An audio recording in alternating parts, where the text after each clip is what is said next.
Yippee-ki-yay movie lovers, I'm Jan, and today I'm revealing 14 hidden Easter eggs, adorable callbacks to the first movie, and cameos you missed into All the Boys, P.S. I Still Love You. Plus I'll be explaining the secret end credits teaser that sets up the third and final movie in the trilogy. Spoilers ahead if you haven't seen the film yet.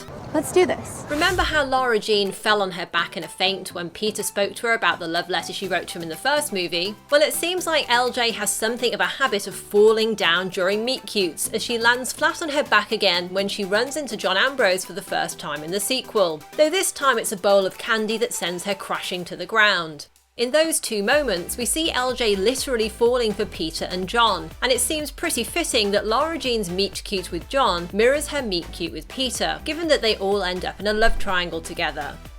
When Lara Jean wins the snow globe at the funfair with Peter, she asks him to watch as she tips it upside down and then back again, showering the couple inside the globe with snow. What LJ doesn't realise is that this foreshadows how her world will be turned upside down by John Ambrose later in the movie. Like the snow globe couple, she ends up kissing John in the snow. It's a funny thing, this relationship stuff.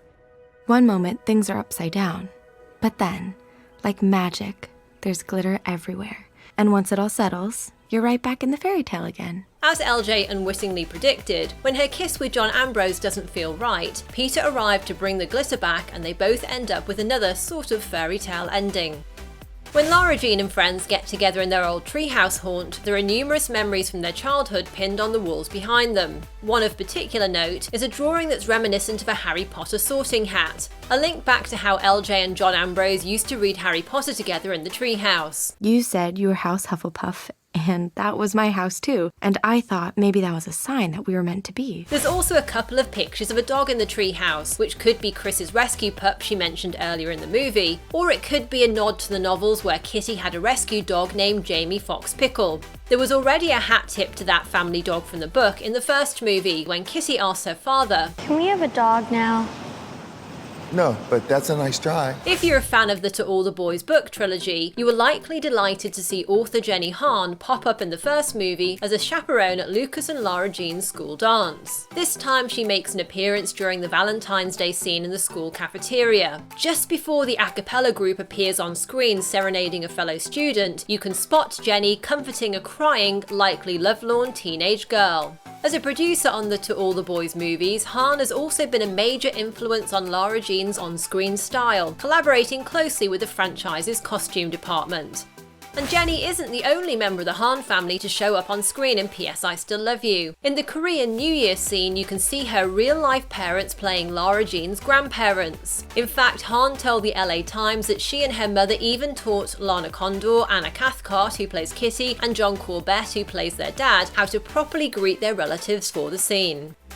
P.S. I Still Love You continues in the first film's tradition of referencing 80s coming-of-age movies by kicking off with Lara Jean energetically dancing to Then He Kissed Me by the Crystals, in a tribute to the 1987 feature Adventures in Babysitting. In fact, LJ actually recreates many of the key moments from the opening scene of that film, such as miming the song in front of her mirror, spinning across the room, singing I Love You to a portrait of her boyfriend before kissing it, using her curtains to make a bride's veil, and then finally falling back on the bed and tipping her head to face the camera. Kitty, of course, jolts Lara Jean back to life with a sharp reminder that, "Seriously, Lara Jean?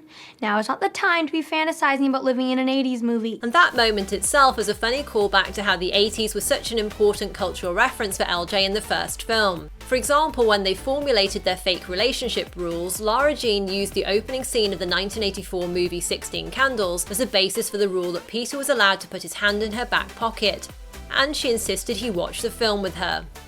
It seems perfectly fitting that a franchise based on a set of much-loved novels should do its bit to celebrate the joy of reading. In the school corridor, when LJ and Peter are discussing John Ambrose's letter, look carefully at the background and there are a couple of displays with the words "Books can take you anywhere" and "Reading gives you wings", together with a beautiful 3D display of butterflies bursting out of a pair of books.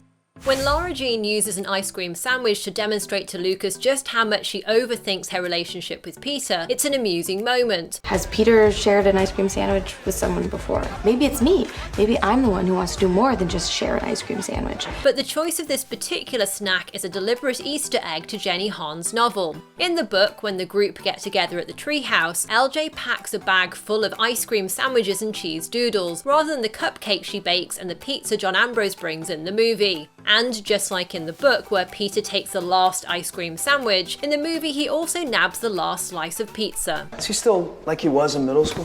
What does that mean? At parties and stuff, he would always take the last slice of pizza. And then whenever you tried to call him out on it, he'd be like, I'm an athlete. When Lara Jean reads her original letter to John Ambrose, memories of the Halloween party she dressed up for come flooding back. I felt so lame, like I didn't fit in.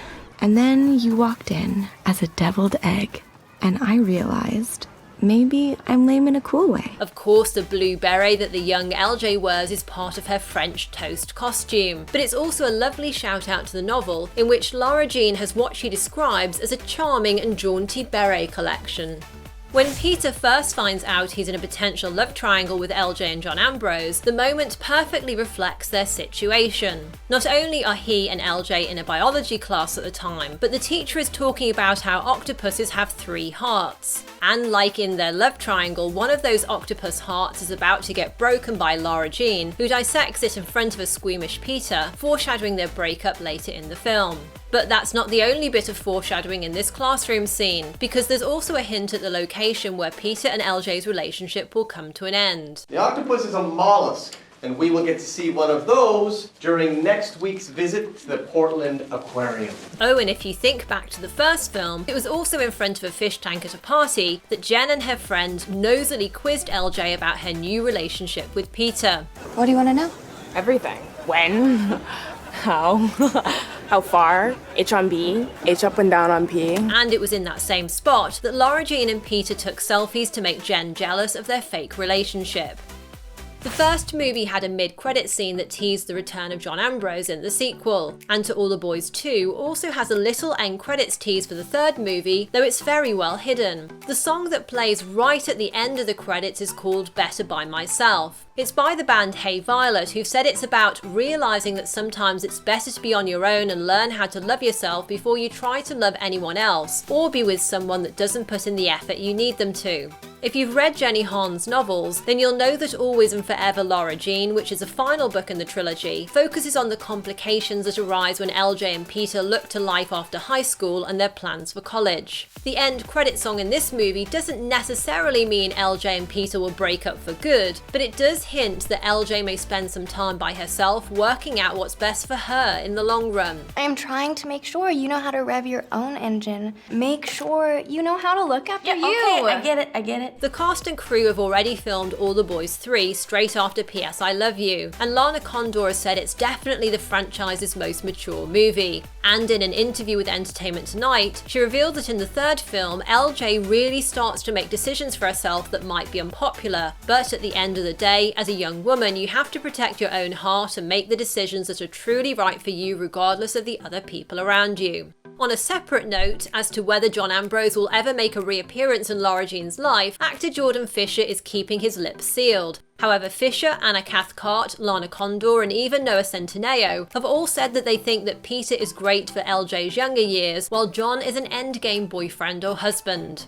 There's certainly plenty of debate among fans over whether Peter or John is the better partner for Lara Jean, and I did a full breakdown and discussion about whether LJ made the right decision in my Ending Explained video. Tap the screen here or follow the link in the video description to watch that.